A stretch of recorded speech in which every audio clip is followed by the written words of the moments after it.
हाँ भाई, good morning.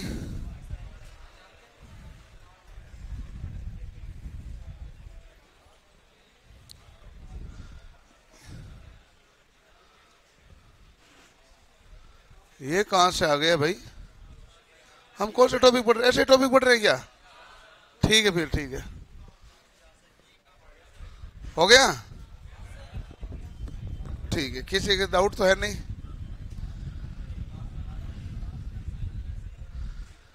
अगर किसी का डाउट है इसमें तो पूछ लीजिए।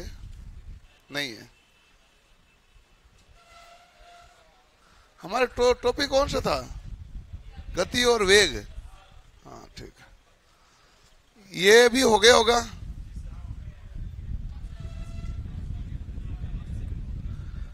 अरे किसी से नहीं हुआ तो बता दो, क्योंकि सवाल तो आपको घर पे भी तो दिया ही हुआ था ना।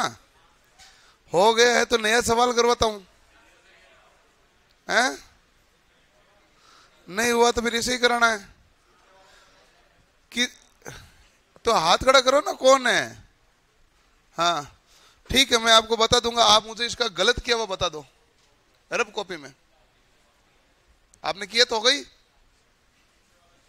पीछे वाला किया था वो रब कॉपी में दिखा दो। तू जूता खाएगा अब। मैं सवाल सारे करा सकता हूं, लेकिन मुझे ये श्योर करना पड़ेगा आपको कि भाई आपने कोशिश की थी और आपसे हुआ नहीं था। मुझे ये तो श्योर करना पड़ेगा ना, तब मैं करा दूंगा, आपको कोई दिक्कत है ही नहीं। लेकिन यदि आप बिल्कुल पेन नहीं चले और आके कहोगे ये करवा दो, ऐसा नहीं होता ना। फिर उसका कराने का मतलब ही तो नहीं है। उसका मतलब क्या है? आपसे नहीं हुआ तो कराने की जिम्मेदारी मेरी है। आपने किया ही नहीं, फिर कराने की जिम्मेदारी मेरी है ही नहीं। सही बात है कि नहीं भाई? कायदे की बात तो यही होती है। हम पढ़ रहे हैं, मैं वापस आपको याद दिला दूं, हम पढ़ रहे हैं वर्कशॉप कैलकुलेशन। जब तक खुद नहीं रगड़ोगे तब तक ये नहीं होना है। ये सब्जेक्ट ऐसा है कि खुद जितनी ज्यादा मेहनत करोगे ये उतना ही आसान होता जाएगा। जितनी ज्यादा मेहनत करोगे उतना ही आसान होता जाएगा, इसमें कोई डाउट नहीं है। अरे 2 जना 3 जन बैठ जाओ, किसको बीच में बैठा लो, इसको हेलमेट के ऊपर रख लो भाई, ऐसे थोड़ी ना है। आदमी को तो जगह दो पहले। हाँ, तो इसमें जितनी ज्यादा मेहनत करोगे उतना सब्जेक्ट आसान होगा, जितनी कम मेहनत करोगे उतना सब्जेक्ट टफ होगा। सिंपल केस है और कुछ है नहीं। सबसे टफ चैप्टर आपको यही लगता होगा। तो ये सवाल किस किस के हुआ है वो हाथ खड़ा करो। आप सभी पर हमें काफी गर्व है, लेकिन बाकियों पर हम क्या करें? तुम उधर वाले क्या काम आते हो भाई? ऐसे घूमने आते हो क्या? आपका पढ़ना था, आपका भी तो दायित्व था। पीछे वालों, आप ऐसा कोई जाके घर पे जाके कोई बिजनेस तो करते नहीं हो जिसमें आपको टाइम मिलता नहीं है कि बाद में मैं ना दुकान पे जाके बैठ जाता हूँ, काम करना पड़ता है तो इसलिए अभी पता नहीं चलता। ऐसा तो कुछ है नहीं। चलो भाई करो इसको फिर। जिनसे नहीं हुआ वो अब तो कोशिश कर लो। और हाँ, ध्यान रखें, सवाल लिखना मत, केवल रब कॉपी में कोशिश करना। फिर मैं रब कॉपी में आपको करवा दूंगा, घर पे जाके बाद में फेयर में लिख लेना। इतना मेरे पास टाइम नहीं रहेगा, मैं फेयर में भी लिखने का भी वक्त दूंगा। फटाफट ट्राई करो इसको, रब में ट्राई करना। फिर मैं लिखाऊं तो रब में लिख लेना, फेयर में घर पे ही कर लेना। यदि आप घर पे कोशिश नहीं करके आते हो तो जो घर पे पढ़ के आए हैं कोशिश करके, वो फिर बोर होते हैं इधर कि ये तो हम तो करके आ ही गए। और आगे हम ज्यादा करवा दें तो तुम बोर हो गए कि ये क्या चल रहा है।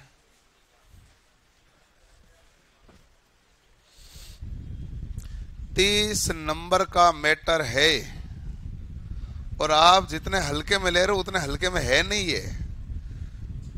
ये बाउंस बैक कर देता है पूरा मामला ही, सब धरा का धरा रह जाता है। इसको आप नजरअंदाज करोगे तो छोटी मामले थोड़ी है ये।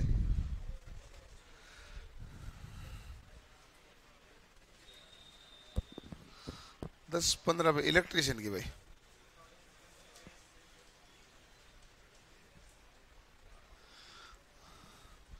सबसे पहले कहा है कि स्थिर निकाय है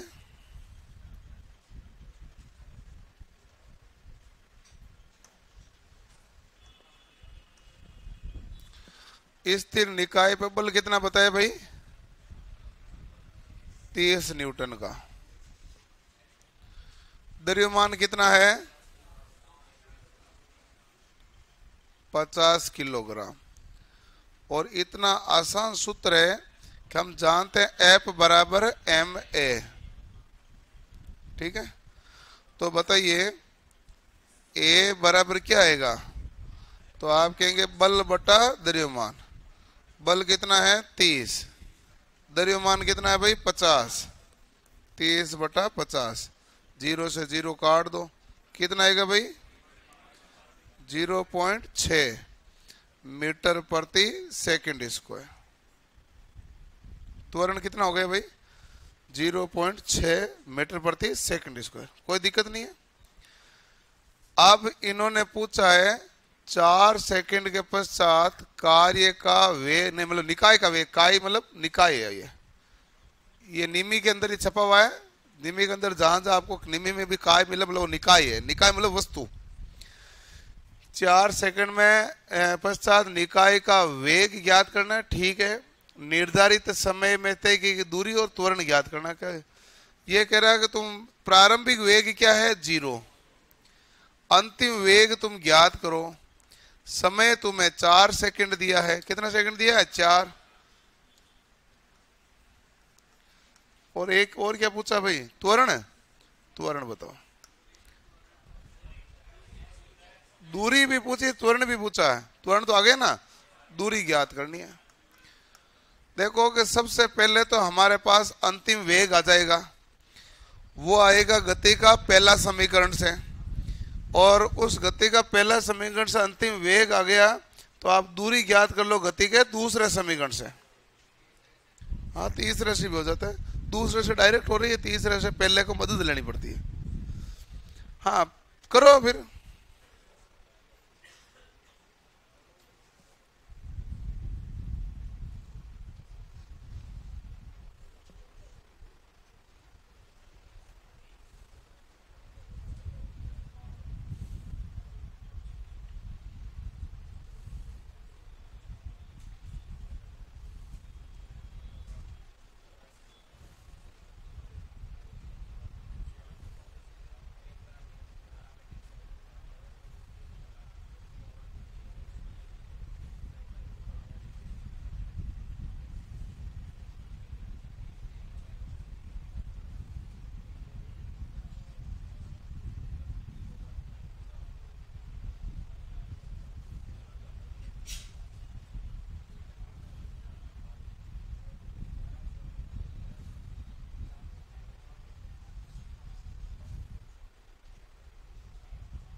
है भाई? आ गया? पहला हमारे पास है v बराबर u प्लस 80। u का मान कितना है भाई? 0। a का मान कितना? 0.6। और t का मान कितना? 4। तो बताओ कितना हुआ भाई? 2.4। 2.4 क्या? मीटर प्रति सेकंड। दूसरा सूत्र था s बराबर ut प्लस 1/2 80 स्क्वायर। ठीक है, तो s बराबर क्या हो जाएगा भाई? u तो 0 हो गया। 1/2, a का मान 0.6, t स्क्वायर है 4 गुणा 4। इसको 2 से काटा दिया है 2, 4 इंटू 2 8। 8 को यदि आप 0.6 से गुणा करते हो तो कितना आएगा भाई? 4 मीटर प्रति मीटर मीटर मीटर मीटर। तो भाई जिन्होंने अपने घर पे प्रैक्टिस किए, जो सवाल दिए गए तो सारे ही हो गए थे, कोई डाउट नहीं आया था।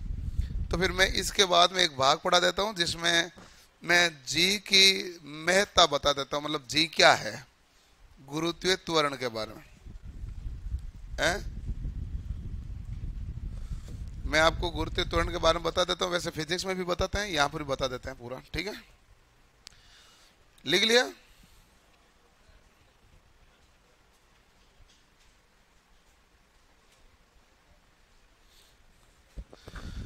जी के बारे में पहले लिखना नहीं है, केवल समझ लेना।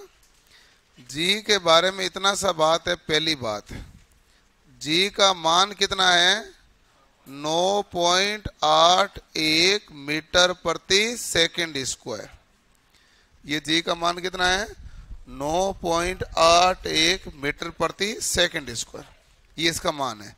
एक्चुअल में ये भी इसका मान नहीं है, इसका मान है 9.80665, ये होता है।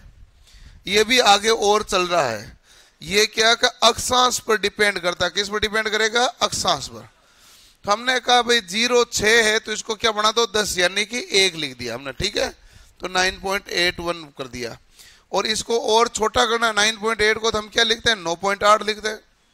कैलकुलेशन के लिए काम लेना होता है तो लिखते हैं हम 10 है, लेकिन वैल्यू होती क्या है? तो आप बाय द वे ये याद रख सकते हैं, 9.81 होती है। 2 डिजिट तक सब ढंग से लिखा जाता है, 9.81 ही लिखा जाएगा, ये है। अब कोई 9.81 किसी बिंदु की फिक्स वैल्यू थोड़ी ना हो गई है, ये तो अक्षांश पर निर्भर करती है। तो विषुवत रेखा पर हमारे पास जैसे ये पृथ्वी है, इस पृथ्वी के अंदर जो हमारे पास ये विषुवत रेखा है, विषुवत रेखा पर मान इसका क्या होता है? न्यूनतम। यहां पर मान क्या होगा? सबसे कम होगा। और यहां पर मान क्या होगा? दूरों पर सबसे क्या होगा? अधिकतम। पूछे भाई ऐसा क्यों हुआ? चारों ओर बराबरी होना चाहिए था ना कायदे से, क्योंकि पृथ्वी का केंद्र बिंदु तो ये है। पृथ्वी अपने पिंड को केंद्र पर ही तो आकर्षित करती है, केंद्र बिंदु तो ये है। तो तुम विषुवत रेखा पर तो कम कर रहे हो और दूरों पर ज्यादा कर रहे हो, ये क्या मामला है? ऐसा क्यों हो रहा है बताओ? ऐसा इसलिए हो रहा है कि पृथ्वी गोलाकार नहीं है, अंडाकार है। ये इसे ऐसा क्यों हो रहा है? आपको एक कितने सवाल पूछे हैं, बताइए यह क्या कारण है कि विषुवत रेखा पर जी का मान न्यूनतम और दूरों पर जी का मान अधिकतम है? तो आप कहेंगे ये कारण है पृथ्वी का आकार, और कोई कारण नहीं। कारण क्या है? पृथ्वी का आकार। यदि पृथ्वी पूर्णतः गोलाकार होती तो केंद्र से सब बिंदु बराबर दूरी पर होते हैं कि नहीं होते? सब बिंदु बराबर दूरी पर होते हैं तो मान भी क्या होता? बराबर। लेकिन अंडाकार तो सब चीजें बराबर दूरी पर है नहीं, इसलिए इसका मान बराबर है नहीं। तो मान बराबर नहीं है तो फिर ये मामला या कि ये जो मान लिख रहे हो ये यहां का है कि यहां का है? तो फिर आप इसको 2-3 बातों में कह सकते। एक तो कह दो औसत है, लफड़ाई मिटा, नहीं इसका है नहीं इसका, औसत है। दूसरा कहता है ये 0 डिग्री है, 90 डिग्री तो 45 डिग्री का है, बीच का ही मामला या, ठीक है ना। और तीसरा कहते हैं समुद्र तल का है, क्योंकि हमारा कोई भी मामले में रेफरेंस पॉइंट तो समुद्र तल होता है। तो हम कह सकते हैं समुद्र तल का है, या फिर किसका है? हाँ, और या फिर आपके विषुवत रेखा। अब एक सवाल आता है कि पृथ्वी के केंद्र पर जी का मान क्या है? 0। पृथ्वी के केंद्र पर जी का मान 0 का मतलब क्या हुआ? कि भाई पृथ्वी के, देखो ये पृथ्वी है, इसमें नीचे खड्डा खोद के जैसे जैसे हम आगे बढ़ेंगे जी का मान क्या होगा? घटेगा। पृथ्वी तल से ऊपर जाते हैं तो भी जी का मान घटता है, पृथ्वी तल से नीचे जाते हैं तो भी जी का मान घटता है। तो पृथ्वी तल से नीचे जाने पर जी का मान घटेगा, घटता घटता घटता इस बिंदु पर आएंगे तो जी क्या हो जाएगा? 0। इस बिंदु पर 0 इसलिए हो जाएगा, वो कहेगा अब आकर्षण करके किधर जाना है? वो आकर्षित इसलिए कर रहा है ना, अपनी तरफ खींच के ले जा रहा है। जब उसने कहा लेके जाने की मेरे पास जगह ही नहीं है, तो अब क्या होगा? जी का मान क्या हो जाएगा? 0। जी का मान वस्तु के द्रव्यमान पर निर्भर करता है। यदि कोई पिंड बड़ा है तो गुरुत्वाकर्षण क्या होगा? ज्यादा। यदि कोई पिंड छोटा है गुरुत्वाकर्षण क्या होगा? कम। पिंड जितना बड़ा होगा गुरुत्वाकर्षण उतना ही ज्यादा। यदि मान लो आप जानते हैं कि पृथ्वी का गुरुत्वाकर्षण का मान कितना है 9.8, पृथ्वी का गुरुत्वाकर्षण कितना है 9.8, ठीक है। चंद्रमा का हम कहते हैं कि इसका 1/6 होता है। यहां कई जगह ये भी लिखा सकता है 16.67%, बात तो एक ही हुई है। और यहां ये लिखा सकता है 1.62 मान, वो बात एक ही है, भाग दे के देख लो, 9.8 में 6 का भाग दे दो, यही तो हुआ, ठीक है। तो ये मान होता है। तो अब आपको चंद्रमा के लिए सारा ध्यान रखना पड़ता है। पूछे कि कोई व्यक्ति यदि पृथ्वी पर 100 किलो का है तो चंद्रमा पर कितना होगा, तो आप कहेंगे 1/6 भाग 1/6 होगा कितना 16.67, परसेंटेज में कहते 16.67, भिन्न संख्या में कहते 1/6, वैल्यू में बोले तो 1.625। इसलिए आपको सारी तरीके से ध्यान रखना, कैसे भी पूछो होता तो 1/6 ही है। वैसे हम चंद्रमा के साथ में मंगल ग्रह का भी ध्यान रख सकते हैं और सूर्य का रख सकते हैं। बाकियों का रख के क्या करेंगे, चंद्रमा का इसलिए रखते हैं क्योंकि यह पृथ्वी उपग्रह इधर कई बार आना जाना लगा रहता है। हाँ, अब जैसे मैं बताऊं ना, अब जब कभी भी किसी भी पिंड का आपको पूछा जाएगा तो आपको एक लॉजिक लगाना पड़ेगा हमेशा के लिए, फिर आपको किसी में भी कोई कंफ्यूजन नहीं आएगा। लॉजिक ये लगाना पड़ेगा कि आपको ग्रहों की स्थिति के बारे में पता हो। यदि ग्रहों की स्थिति के बारे में पता नहीं है तब तकलीफ है। ग्रहों की स्थिति के बारे में पता का मतलब क्या होता है कि हमारे पास टोटल ग्रह कितने होते हैं, 8 होते हैं ना भाई। पहला कौन सा है, बुध, दूसरा कौन सा, शुक्र, तीसरा पृथ्वी, चौथा मंगल, पांचवा बृहस्पति, ठीक है, छठा कौन सा है, शनि, फिर कौन सा है, अरुण, और फिर कौन सा है, वरुण। यानी कि ये हो गया Mercury, Venus, Earth, Moon, Jupiter, Saturn, Uranus and Neptune. Simple logic ये कहता है कि 8 होते हैं तो बराबर 4 पर खींच दो लाइन खींच दी, ऐसे ये जाओगे तो छोटे होते जाएंगे। सबसे बड़े कौन है, जुपिटर के बाद में, शनि के बाद में, अरुण के बाद में, कोई लफड़ा ही नहीं है। यहां तक कंफ्यूजन थोड़ी है। इधर क्या आएगा, पहले पृथ्वी, फिर मंगल, फिर शुक्र, फिर बुध, ऐसा आना पड़ता है। इन चारों में बड़ा कौन है, पृथ्वी। पृथ्वी के बाद में कौन है, मंगल का है 3.7 करके मान है, 3.7, ठीक है। अब मंगल का क्यों ध्यान रखें, क्योंकि एलन मस्क ने कहा था 2030 तक कॉलोनी बना देंगे, काट देंगे उधर प्लॉट। यही तो है ना भाई, स्पेस एक्स कंपनी है उनका उद्देश्य यही है 2030 तक वहां पर सबको सेटलमेंट करके इधर लोगों को शिफ्ट करने का काम शुरू कर देंगे कि यहाँ भीड़ ज्यादा हो गई, उधर चलो खुली जगह है, कोई दिक्कत है ही नहीं, कोई है ही नहीं। उस कंपनी का उद्देश्य तो यही है, सबसे बड़ी है। स्पेस एक्स एक सबसे बड़ी प्राइवेट कंपनी है जो इसका स्पेस का कार्य करती है। बाकी तो नासा हो, चाहे हिंदुस्तान की हो, चाहे रशिया की, सब सरकारी कंपनी होती है। एकमात्र कंपनी प्राइवेट हो, उसका लक्ष्य यही है। तो मंगल ग्रह पर सारे देश भी जाके आगे उन्होंने देख के जाके रिपोर्ट दी कि मामला है तो ठीक, जा तो सकते हैं, जीवन है कि नहीं है, तो जीवन है तो ढूंढ रहे हैं, जीवन है तो। जैसे आपने कभी कहा ना एलियंस देखे हैं, तो उधर हम जाएंगे पता चलेगा वहां भी लोग रहते हैं, तो वो हमें कहेंगे एलियंस आ गए।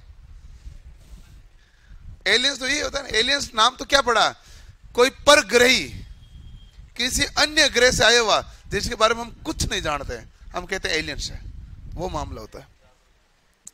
तो इतना सा ध्यान रख लोगे तो आपका कोई भी परीक्षा में किसी का भी पूछे मान क्या होगा, आप उत्तर बता सकते हैं। ऐसे बता सकते हैं कि 2-4 का हमें पता होता है, बाकी हम कहते हैं इससे तो ज्यादा ही होता है, ठीक है ना। वैसे ऑप्शन में अच्छा, परीक्षा वाला जब सवाल पूछता है, आपको पूछता है कि भाई तू है ना मंगल ग्रह का बता, तो उसका उद्देश्य इस हिसाब से दिया जाता है कि उसका उद्देश्य ये होता है कि आपको पता होना चाहिए मंगल किससे बड़ा और किससे छोटा है, वो यही तो जानना चाहता है। और आपसे वो क्या जानना चाहेगा? यदि शुक्र का पूछेगा या बुध का पूछेगा तो आप कहेंगे कुछ भी हो, मान 3.7 से छोटा आएगा, और उससे छोटा वो एक ही ऑप्शन देगा। उस समय आपको पूछ तो जी रहा है, लेकिन उसकी नीयत है कि जी का कॉन्सेप्ट पता है कि नहीं है। यदि जी का कॉन्सेप्ट पता है तो उत्तर दो। तो ये तो टेक्निकली हो गया ना भाई, कॉन्सेप्ट पता तो आप उत्तर दे देंगे। अब मैं आपको एक पीडीएफ लगा देता हूं, रुकना भाई, मैं आपको भेज देता हूं। जी के मान में बहुत चीजों का प्रभाव पड़ेगा कि यदि मान लो पृथ्वी अपनी अक्ष पर गति कर रही है, यदि ये इसके मन में आ गया कि मैं तो और तेजी से घूमना है, ठीक है, और पृथ्वी यदि ज्यादा तेजी से घूमने लग गई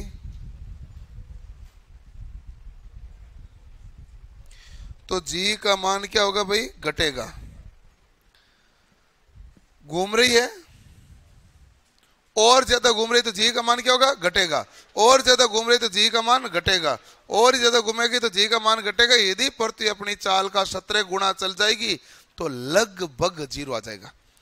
एग्जैक्ट तो जीरो कुछ होता नहीं, आदर्श कंडीशन हो जाती है, तो कहते हैं लगभग जीरो मान आ जाएगा जब पृथ्वी अपने घूर्णन की 17 गुना स्पीड से चले।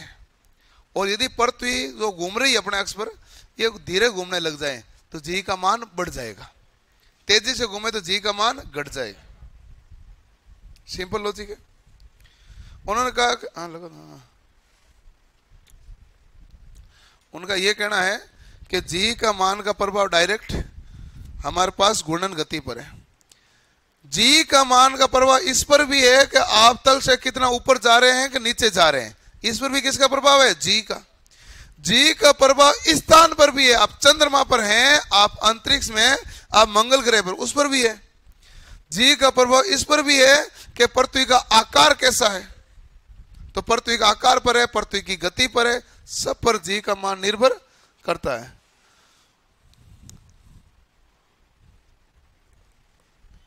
हाँ ठीक है।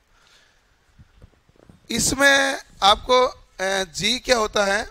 जी आप जानते हैं कि गुरुत्वीय त्वरण होता है। न्यूटन ने बताया था सेब गिरा उसके ऊपर तो गुरुत्वाकर्षण का प्रभाव आया था। तो त्वरण किसे कहते हैं? हम कल ही देख रहे थे, त्वरण किसे कहते हैं? त्वरण कहते हैं वेग में परिवर्तन की, बस वेग में परिवर्तन की दर के साथ साथ इसकी डेफिनेशन ये होती है कि प्रति सेकंड वेग में होने वाला परिवर्तन, यही तो त्वरण होगा। हर सेकंड वेग में क्या होगा? परिवर्तन। यदि वेग मेरे पास वही है तो त्वरण क्या होगा? जीरो। हम कल यही तो देख रहे थे ना, यदि वेग मेरे पास वही है तो त्वरण क्या होगा? जीरो। यदि प्रति सेकंड वेग बढ़ रहा है तो त्वरण है धनात्मक, यदि प्रति सेकंड वेग घट रहा है तो त्वरण क्या है? तो त्वरण धनात्मक भी हो सकता है, त्वरण ऋणात्मक हो सकता है, और त्वरण शून्य भी हो सकता है जब वेग नियत हो। तो हम जो त्वरण कह रहे हैं, हम कह रहे हैं ये रहा, मारकर छोड़ा, नीचे आया, ये कौन सा त्वरण हुआ? गुरुत्वीय। तो बताओ कि एक बंदा था, मैंने पहली मंजिल से कंकर गिराया तो माथे पर लगा हल्की फुल्की, और मैं 10वीं मंजिल से कंकर छोड़ूं उसके बहुत ज्यादा चोट लगेगी। क्यों लगेगी? क्योंकि वेग बढ़ा, प्रति सेकंड वेग में क्या हुई? वृद्धि, तो बहुत ज्यादा स्पीड से लगेगा, इसलिए बढ़ा। तो इसमें डायग्राम में भी यही बताया कि देखो t बराबर 0 पर स्पीड क्या है? 0। अब यहां से टूटता है, t बराबर 1, 1 सेकंड में स्पीड कितनी हुई? 9.8। 2 सेकंड के बाद स्पीड कितनी है? 19.6। 3 सेकंड बाद 29.4, 4 सेकंड बाद 39.2। ऐसी स्पीड से बढ़ता जा रहा है। ये दूरी नहीं है, ये वेग है, ये दूरी नहीं है। देखो पहली सेकंड में इतनी दूरी तय हुई, दूसरे सेकंड में ज्यादा की, तीसरे सेकंड दूरी और ही ज्यादा तय हुई, चौथे सेकंड में और ही तय हुई, पांचवें सेकंड में और ही ज्यादा तय होगी, छठे सेकंड में और ही ज्यादा तय होगी। तो वेग में प्रति सेकंड क्या होगा? वृद्धि। ये हमारे पास क्या कहलाता है? त्वरण। ठीक है। अब हमारे पास त्वरण का मान आपको इतना सा ध्यान रखना है, पृथ्वी का गुरुत्वीय त्वरण का मान कितना होता है? 9.81। क्या होता है? 9.81। ठीक है, 9.8 ध्यान रख लेना या 9.81 रख लेना। वर्कशॉप कैलकुलेशन के लिए 9.80665 यदि ऑप्शन पॉइंट में दे दे तो ध्यान रखना। चंद्रमा पर पृथ्वी की तुलना में कितना गुना होता है? मान होता कितना है?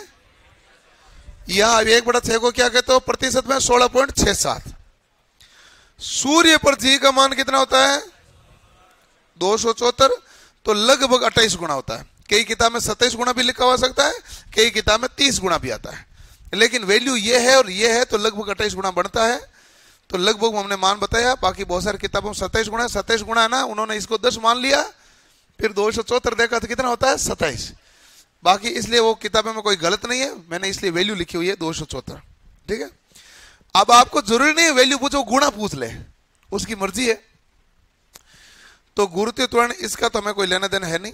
हम जानते हैं कि इसके कारण गुरुत्वीय त्वरण आता है G बराबर G_me/RE², क्योंकि किसी दो वस्तुओं पर लगने वाला बल क्या होता है भाई? G m1 m2 R²।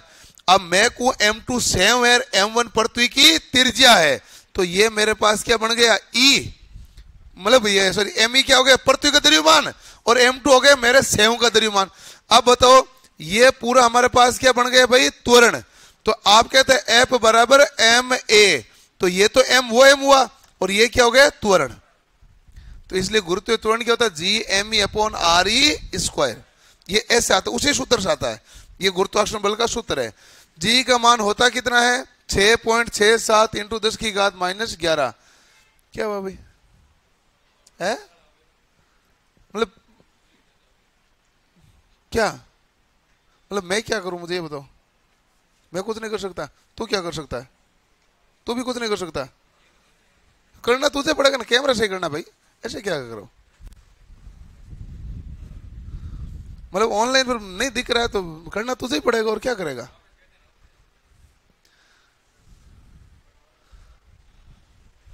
धारियां आ रही है इसमें, ओके, कैसे हो सकता है? हमें सिंपल लाइन समझ में आती है।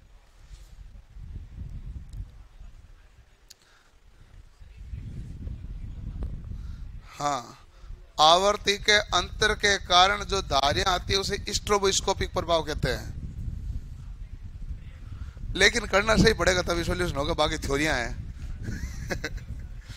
हम ये बता सकते हैं स्ट्रोबोस्कोपिक प्रभाव है क्या। थोड़ा सा कम करिए, दिखना लाइट हो गया, ज्यादा लाइट हो गया।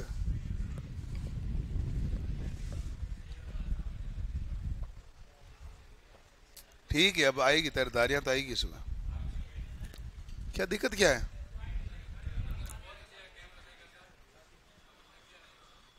उसको बुला लो, बुला लो, बुला लो। तो तुम सब मिलकर क्या करते हो? मेरा ध्यान रखते हो कि कहीं भाग नहीं जाए सर बीच में। ध्यान तो कैमरे के रखना है। कैमरे सबसे प्राइम ड्यूटी अपनी होती है, क्लास होनी चाहिए। चाहे ऑनलाइन में जो बच्चे पढ़ रहे उसको बराबर दिखे, यहाँ है तो उसको सब कोनों से क्लासरूम में सब बराबर दिखे। प्राइम काम तो यही होता है ना भाई। बाकी हम कहाँ जा रहे हैं, हम यही हैं। G का मान 6.67 × 10⁻11 न्यूटन मीटर स्क्वायर प्रति किलोग्राम। me पृथ्वी का द्रव्यमान है। पृथ्वी की त्रिज्या होती तो 6370 किलोमीटर है, हम लगभग कितना मानते हैं? 6400। 6400 क्यों मानते हैं? अंडररूट में बाद में वैल्यू आती है ना, तो 6400 का वर्गमूल 80 हो जाता है। 6370 लेके घूमे तो निकले नहीं कुछ, हमने लगभग क्या मान लिया? 6400। ओके, ये है पृथ्वी।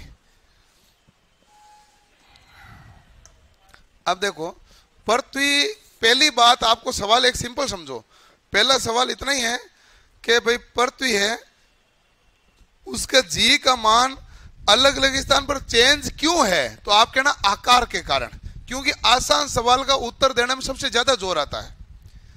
द्रव्यमान किसको रिप्रेजेंट करता है? तो आप कहते हैं जड़त्व को। उसका उत्तर देने में जोर आता है, पढ़ा हुआ है तो ही दे पाते, नहीं तो समझना भारी पड़ जाता है कि नहीं है? आसान सवाल आता है ना, वो बड़ा टिपिकल सा लगता है कि वेग करूं कि जड़त्व करूं, क्या करूं। इसी प्रकार आपको पूछ ले, G का मान विश्व रेखा पर और दूर पर दोनों पर अलग अलग है, बताइए किस कारण? फिर वो ऑप्शन दे, ऑप्शन क्या देगा? पृथ्वी की घूर्णन गति के कारण, पृथ्वी की परिक्रमण गति के कारण, पृथ्वी के आकार के कारण, या पृथ्वी का कोई और कह देंगे भाई सोइल के कारण या मिट्टी के कारण। ठीक है ना? तो आपका उत्तर है पृथ्वी के आकार के कारण। और ऐसे ऑप्शन आते हैं, हम कहते हैं लगते तो सारे सही हैं, पता नहीं क्या है, क्योंकि बहुत आसान सवाल बड़ा टिपिकल हो जाता है। तो ये आकार। अब सवाल है कि दूरों पर जी का मान क्या है?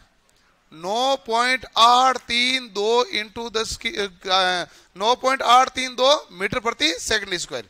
यह है सतह पर, अधिकतम यहीं पे होता है दूरों पर। और सतह पर सबसे न्यूनतम कहां पर होता है भाई? तो आप कहेंगे विषुवत रेखा। ये जो काटोगे ना, विषुवत रेखा होगी, भूमध्य रेखा कह दो, विषुवत रेखा कह दो, या इक्वेटर कह दो। यहां पर होगा 9.780। 9.78 है ना विषुवत रेखा पर। ये मैंने मर्जी से नहीं लिखा, ये सही वैल्यू है। और पिछली बार लोको पायलट ने ये पूछा था कि विषुवत रेखा पर जी का मान बताओ। हमारे पास एक ही लॉजिक था कि 9.8 से कम होगा। विषुवत रेखा पर कम तो सब नहीं पड़ा था, हमारे पास लॉजिक तो एक ही था, 9.8 से कम होगा। कितना कम होगा वो देखना पड़ता है। तो 9.78। अब ये जो है ना, खोद खोद के अंदर गए तो ये क्या है? पृथ्वी का केंद्र। इस पर जी का मान क्या है? 0। और ये पृथ्वी का मान 9.806 है, वो कहां पर है? समुद्र तल पर है, 45 डिग्री अक्षांश कर दो, या जी का औसत मान। तीनों एक ही बात है, कोई सा भी बोल दो। क्लियर? अब है जी के मान में परिवर्तन। अब जी के मान में क्या है? परिवर्तन। जी के मान में परिवर्तन क्या? पृथ्वी तल से ऊपर जाओगे तो भी जी का मान घटेगा, पृथ्वी तल से नीचे जाओगे तो भी जी का मान घटेगा। सबसे ज्यादा जी का मान दूरों पर है, बाकी ऊपर या नीचे जाने पर जी का मान घटेगा। वस्तु के द्रव्यमान पर जी का प्रभाव नहीं होता। इसका तात्पर्य होता है कि ये पृथ्वी का द्रव्यमान पर नहीं, वस्तु मतलब सेव मेरे पास है। अब सेव बड़ी हो, सेव छोटी हो, और यदि सेव की जगह आप बहुत बड़ा 10 किलो का कोई पिंड फेंके तो उस पिंड के द्रव्यमान पर निर्भर नहीं करेगा। वस्तु के द्रव्यमान, वस्तु तो मतलब वही है जो हमने छोड़ी है, चाहे कंकर छोड़ो चाहे सेव छोड़ो, वैल्यू दोनों पर क्या लगेगी? 9.8। लॉजिक ये है। क्लियर? पृथ्वी की घूर्णन गति बढ़ने पर जी का मान क्या होगा? तो आप कहेंगे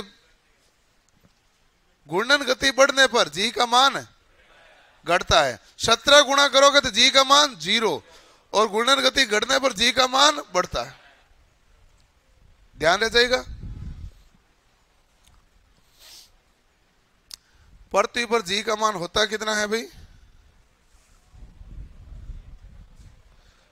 ये इसलिए आपको बता दिया, 9.806 तो है मीटर प्रति सेकंड में, 981 है सेंटीमीटर प्रति सेकंड स्क्वायर, 32 है फीट प्रति सेकंड स्क्वायर। और आपको ये भी ध्यान रख लेना भाई, क्योंकि वर्कशॉप कैलकुलेशन वालों को क्या है कि तीनों प्रणाली अच्छी लग रही है, बाकी सब फिजिक्स में तो यही पूछा जाता है। वर्कशॉप कैलकुलेशन पढ़ रहे हैं तो उनको तो तीनों ही प्रणाली अच्छी लगती है। तो 9.8 में कोई कंफ्यूज नहीं होगा। मीटर को सेंटीमीटर बदलोगे, 100 से गुणा कर दो, इसमें कोई कंफ्यूज नहीं होगा। लेकिन फिट कितना होगा ये ध्यान रखना पड़ता है। तो आप क्या करेंगे? 32। वैसे भी आप जानते हैं होंगे कि 1 मीटर के अंदर 3.281 फिट होते हैं ना। उसी हिसाब से 9.8 को 3.281 से गुणा करेंगे तो लगभग क्या आएगा? 32। लगभग आता है 32। ठीक है ना? क्योंकि 1 मीटर में कितने फुट होते हैं? कई बार ऐसे कंफ्यूज हो जाए, भूल जाए फीट में कितना है, तो ध्यान इतना तो रह जाएगा भाई मीटर में पता है, फीट में बदलना है। तो 1 मीटर में फीट कितना होता है? गुणा ही तो करना है। ये था हमारे पास जी की वैल्यू। हो गया सारा मान भाई? ये आप घर पे भी लिख सकते हैं, कोई दिक्कत नहीं है। और लिखने का काम घर पर करो। भले अभी यहां पर लिखोगे तो कौन सा कोई बड़ा तीर मारोगे, लिखना ही है। और इतना घर पे आप यदि नहीं लिख पाते हैं तो फिर आप हमसे पीडीएफ लेते क्यों हैं? हम जिस दिन पीडीएफ नहीं चढ़ाते हैं तो कहते पीडीएफ आई नहीं, कल आई नहीं थी। अच्छा, मैंने देखा कई जने, कुछ बच्चे हैं जो जेन्युइन पीडीएफ से लिखना चाहते हैं, पीडीएफ मिली नहीं। कुछ बच्चों को दिया होता है कि आगे ही क्या, ठीक, अब ठीक है, सो जाओ। नहीं, ऐसा मैंने पाया है। मैं आपको बता दूं, मैं आपके सबके मोबाइल के, भाई जितने भी आप मोबाइल चलाते हैं उसमें आप जैसे लॉगिन करते हैं ना ऐप में, हमें पता चल जाता है आपके पास कौन सा मोबाइल है, तो कौन सा क्या है, और कितना टाइम आपने ये ऐप खोल के चलाया और कौन सी वीडियो चलाया, ये सब कुछ पता चलता है। कोई भी ऐप हो, किसी का भी हो, फेसबुक वालों को भी पता चलता है आपने कौन सा वीडियो कितनी देर देखा है, यूट्यूब वालों को भी पता चलता है, सबको पता चलता है, बैक एंड में सब पता चलता है। आपको लगता है कि सामने जैसा है वैसा बैक एंड होता है। बैक एंड होता है कि आपके स्क्रीन पर ये ऐप खुला हुआ है, कितनी देर है और क्या खुला हुआ है वो उसमें पता होता है, वो साइन इन का प्रोसेस होता है। हैं? उससे मैं बताऊं आपका, आप में से लगभग बच्चों ने 2%, 3% या 4% उस कोर्स में देखा है। प्रोग्रेस रिपोर्ट इतनी सी है उसमें, आपके उसमें उससे ज्यादा प्रोग्रेस रिपोर्ट है ही नहीं। जनरली ज्यादातर बच्चे जो उसका वॉच टाइम आपका बढ़ता है करता है, वो परीक्षा की डेट आती है तो बढ़ता है। हमारे क्या वो ग्राफ बनते हैं ऐसे ऐसे ऐसे ऐसे ऐसे रेगुलर से बनते हैं। जैसे परीक्षा डेट आती है वो ग्राफ जाते हैं ऐसे, मतलब रियल में हाँ वो डेटा आता है ना, पूरे दिन का डेटा आता है तो ग्राफ ऐसे बनता है फिर वो है? और ऑनलाइन कोर्स सबके जुड़ा हुआ रहता है। आप में से कुछ बच्चे हैं, कुछ बच्चे क्या 15 से 20% जो यहाँ से कोर्स पूरा होने के बाद में घर पे भी जाके पढ़ के ऐप से रिवीजन लेते हैं, मदद लेते हैं, ठीक है। बाकी के खोलते ही नहीं है। फिर वो खोलते हैं हमें कि सर वैलिडिटी खत्म हो गई है। हमने ऐसे बच्चे भी देखे हैं, मैं मतलब बड़ा ताजुब करता हूँ। ऑनलाइन जो प्योर ऑनलाइन लेते हैं हमसे, प्योर ऑनलाइन जो ऑफलाइन है ही नहीं, वो हमसे यदि 100 बच्चों ने कोर्स लिया है तो 20 बच्चे पढ़ते हैं, 80 बच्चे कोर्स लेते हैं। वो कोर्स लेके 5-10 घंटा 15 घंटा पढ़ लें वो बड़ी बात है नहीं, उसके अलावा वो पढ़ते हैं नहीं। फिर उनका ये होता है, उनको मन में तसल्ली होती है, लोको पायलट की जो तैयारी कर रहे हैं कोर्स तो लिया हुआ है ये एक मन में उनका सुकून होता है। मैं तो बोल रहा हूँ ऑनलाइन वालों को, 20% बच्चे पढ़ते हैं, 80% बच्चे नहीं पढ़ते हैं। और 20% में कुछ बच्चे ऐसे होते हैं जो बहुत खतरनाक पढ़ते हैं, वो 100% का आंकड़े क्रॉस कर लेते हैं। एक वीडियो को 3-3, 4-4 बार तक देख लेते हैं। कई बार जहां प्रॉब्लम आती है उस वीडियो को देख लेते हैं, पता चल जाता है। नहीं वो अच्छा है ना, वो रिजल्ट है। दो चीज है ना, एक है रिजल्ट, एक है पैसा। जो ज्यादा पढ़ता है 20% पढ़ते हैं वो है प्योर रिजल्ट। जो 80% है वो हमारा घर चलाते हैं पूरा। ऐसे क्या है, बात वही मामूली थोड़ी ना है दोनों ही कायदे की बात है। जैसे आप है फाउंडेशन बैच में, आप जितना पढ़ते हैं, हम 6 महीने पूरा डिटेल में पढ़ाते हैं, 6 महीने पूरे शिद्दत से पढ़ाते हैं, पूरे आराम से पढ़ाते हैं, कोई जल्दबाजी में नहीं पढ़ाते हैं। किसी भी सब्जेक्ट को, टॉपिक को अधूरा नहीं करते हैं। हम करते हैं टॉपिक में ज्यादा टाइम लगे तो लगे, पढ़ो पूरा। वो है हमारा रिजल्ट। परीक्षा के समय जब आते हैं कहीं पर भी कोई बच्चे, वो होते हैं अंडर प्रेशर में, हम और वो दोनों ही होते हैं ना भाई।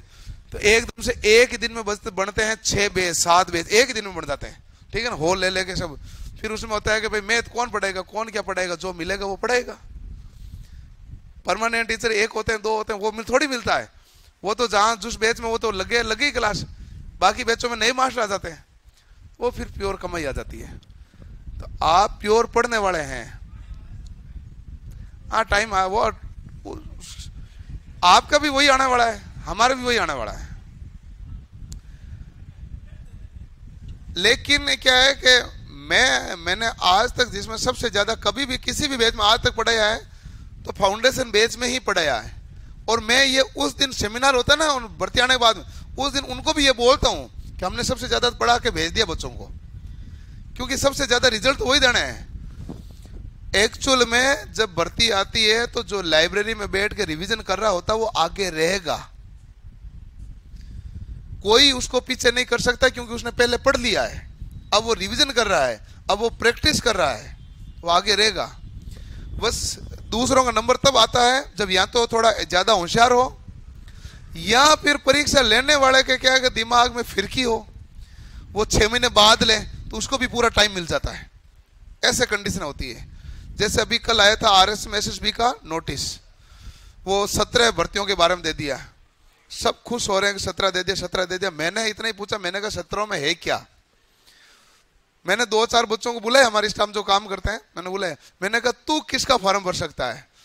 वो कह रहा है सर ये 2024 से पहले किसी का ही नहीं है मामला, क्योंकि एक जूनियर अकाउंटेंट है, बड़ी से बड़ी जो लोगों को चाहिए वो पटवार, जूनियर असिस्टेंट, ये जो चाहिए ना, ये सारी भर्तियां 2024 में है। और 2024 में सरकार किसकी बने क्या पता भाई। चुनाव से पहले जितने भी एग्जाम उनकी डेटें दी है, चुनाव के बाद एग्जाम के केवल महीने दिए हैं, डेटें है ही नहीं। देख लो भले, नोटिस आपके सामने पड़ा है। इसमें क्या करना है, इसमें कोई दूसरा काम थोड़ी करना है। नोटिस आपके सामने पड़ा है, चुनाव से पहले में डेटे हैं, चुनाव के बाद डेटे थोड़ी है, महीने फरवरी में ले लेंगे। ये यही तो लिखा हुआ है, पटवारी की परीक्षा फरवरी में लेंगे। हैं? आपके पास लोको पायलट और टेक्नीशियन ये है, यही गोल्डन अपॉर्चुनिटी है। बाकी आप पूरे है ना, पूरे चारों ओर से गर्दन घुमा के भी पता करोगे ना तो कोई भर्तियां है नहीं अभी एट ए टाइम। मैं लिटरली कहता हूं कि 5 साल में से 1 साल आता है आईटीआई वालों का, हर 5 साल बाद में 1 साल आईटीआई वालों का होता है, और वो ये साल है। पिछली बार 2018 में आया था, उससे पहले 2014 में आया था, फिर 2018 में, फिर 2023 में। तो 5 साल में 1 साल आता है वो आईटीआई वालों का। बाकी तो 4 साल आईटीआई वाले खुद पुलिस का देते घूम रहे हैं, नहीं है किसके दे रहे हैं और किसके दे रहे हैं, और कोई परीक्षा आती तो नहीं है, आती कहां है। तो ये जी का मान ध्यान रखना। इसके मैंने लगभग सारे सवाल करा दिए हैं। कल मैं आपको ये करूंगा, एक सीट आपको अभी और मैं बता देता हूं कि सीट को आपको सोल्व करके लाना है, और ज़्यादा अच्छा लगेगा हमें कि आप सोल्व करके लाए हो। जो आपसे नहीं होगा वो हम करवा देंगे, उसमें आपको घबराने की बात है नहीं, लेकिन आपका कायदा ये बनता है कि उसको करके लेके आए।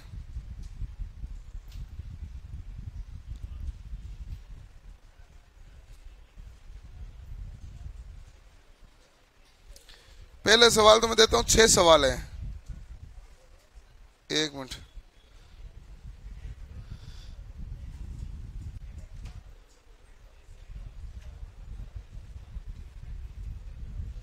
एक मिनट रुकना भाई,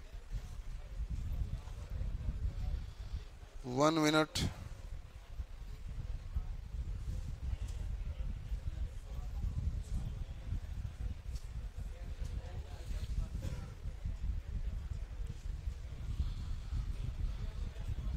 ये दो भाई,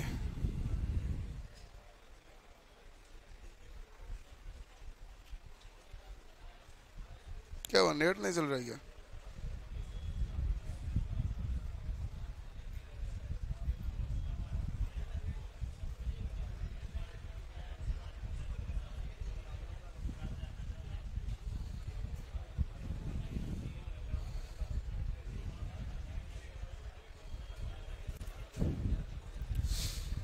इसमें पिछली बार लोको पायलट में सवाल आए थे 22 स्पीड एंड वेलोसिटी के। आपको ये जो 1 मिनट, इसके बाद आ रही है एक और फाइल आ रही है।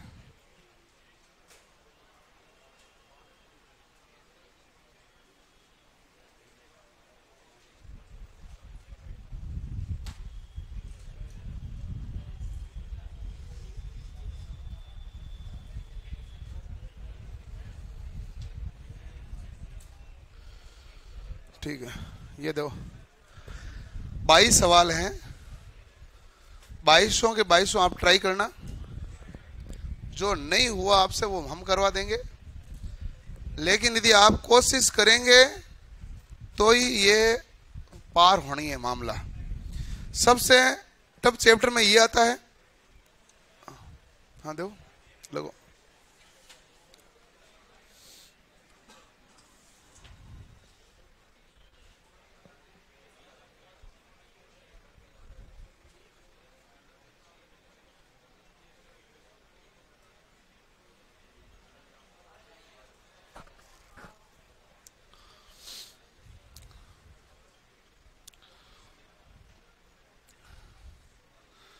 इसमें जो सवाल हैं आपके स्पीड एंड वेलोसिटी से संबंधित सवाल हैं,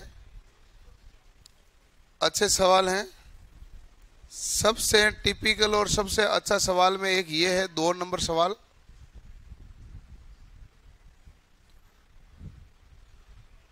ये मैं आपको समझा के भेज देता हूं। इस प्रकार के सवाल थोड़े ज्यादा हैं इसमें, लेकिन ये सवाल हो जाएगा तो बाकी सारे हो जाएंगे। इस प्रकार के 6 सवाल है कम से कम। इसमें क्या है मैं समझा देता हूं।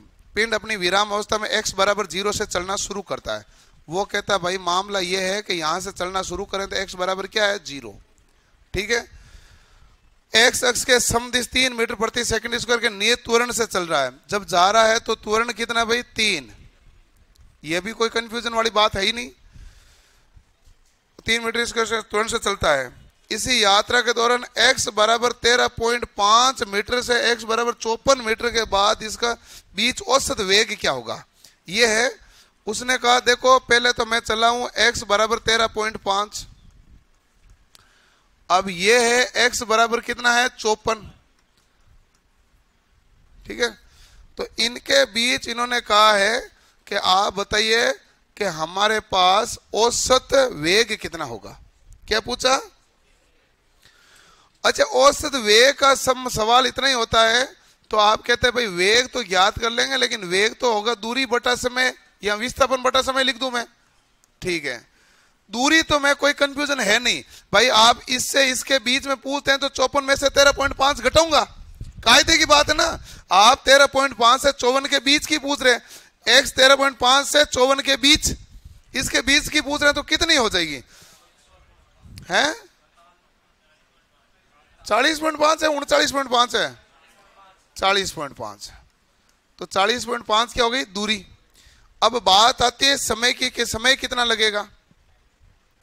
समय आपको ऐसे समय ही तो ज्ञात करना, बाकी तो सब कुछ है इसमें। आपको ज्ञात क्या करना है? समय ही तो ज्ञात करना, बाकी तो ये सब कुछ पर्सन में लिखा हुआ, मैंने वैसे वैसे लिखा। तो समय आपको निकालना पड़ेगा 2। कौन से समय निकालने पड़ेंगे? पहले आप कहोगे यहां तक पहुंचा तो समय लगा t2 और यहां तक पहुंचा तो समय क्या लगा t1 और t2, यहां तक और वहां तक पहुंचने में लगा समय, और यह समय के द्वारा ही आपका सॉल्यूशन होगा। और समय जो ज्ञात करोगे वो गति के द्वितीय समीकरण, क्योंकि पहला लगेगा नहीं, पहले में अंतिम वेग चाहिए मेरे पास है नहीं, द्वितीय मेरे पास बहुत आसान है, s बराबर ut plus half at square. ये तो मेरे पास 0 हो गए, तो s बराबर क्या हो गया 1/2 at स्क्वायर। तो जैसे मेरे पास ये 13.5 है ना, 13.5 को 2 से गुणा किया कितना हुआ 27, 27 में त्वरण का भाग दिया 3 का कितना है 9, और 9 t स्क्वायर बराबर 9, तो t बराबर क्या है 3। तो मुझे यहां का t निकालना है, फिर यहां का t निकालना है, फिर मैं कहूंगा इसके बीच में कितना समय लगा भाई t2 माइनस t1। लॉजिक ये है, और ये हाईएस्ट टफ सवाल है, ये हाईएस्ट टफ सवाल है, इससे टफ कोई सवाल नहीं मिलेगा आपको इसमें। ये लॉजिक समझ में आ गया भाई। इसने कहा x बराबर 0 से चलना शुरू कर रहा है, त्वरण कितना 3, फिर इसने एक लाइन बोली है कि आप तो उस दिशा में बताओ 13.5 से 54 के बीच औसत वेग। मैंने कहा वेग बराबर तो दूरी बटा समय, तो 13.5 से 54 के बीच दूरी कितनी हो गई, समय कितना लगेगा। तो आप कहोगे यहां से यहां तक आने में कितना लगेगा वो निकाल लो, फिर यहां से यहां तक आने में कितना लगा वो निकाल दो, फिर ये बीच वाला आ जाएगा कि नहीं आ जाएगा, समय का भाग दे दो आ जाएगा। अच्छा, समय किससे निकलेगा, गति के दूसरे समीकरण से, ठीक है। पहला और तीसरा क्यों नहीं लगेगा, क्योंकि अंतिम वेग नहीं मेरे पास। और कितना समझू मैं, पहला और तीसरा क्यों नहीं लगेगा, अंतिम वेग नहीं है, और पहले और तीसरे समीकरण में अंतिम वेग आता है कि नहीं है। ये सबसे टफ सवाल है, ज्ञात कर लेना। इसका वैसे तो मैं बता दूं, इसका 3 सेकंड हुआ, इसका 6 सेकंड हुआ, 3 का भाग दिया 13.5 आया, और उत्तर सामने लिखा हुआ है। इतना 13.5 में कोई जोर नहीं है बताने में, कैलकुलेशन करना आप। ये सबसे टफ सवाल है। 20 होंगे 20 ही सवाल कर लेना। यदि आपसे जितने अच्छे से सवाल होंगे उतना आपको कॉन्फिडेंस आ जाएगा कि भाई लोको पायलट वाले पर्सन हम कर ही लेंगे। आता है ना भाई, क्योंकि कंपटीशन के लिए तो क्या है कि आपको पहले तो कॉन्फिडेंस जरूरी है। बिना कॉन्फिडेंस तो कंपटीशन निकलता नहीं है, और ओवर कॉन्फिडेंस में भी निकलता नहीं है। हम पढ़ते ही नहीं है, सोते सोते क्या है वर्कशॉप कैलकुलेशन परीक्षा का टाइम ही पढ़ लेंगे, वो ओवर कॉन्फिडेंस है। बिना कॉन्फिडेंस तो कुछ होता ही नहीं ना। आप मान लो क्रिकेट खेलने जा रहे हो, बैटिंग करने जा रहे हो, सामने वाला बॉल फेंक रहा है, आपको क्या यार तो आउट तो करेगा ये, तो फिर आप होंगे ही होंगे।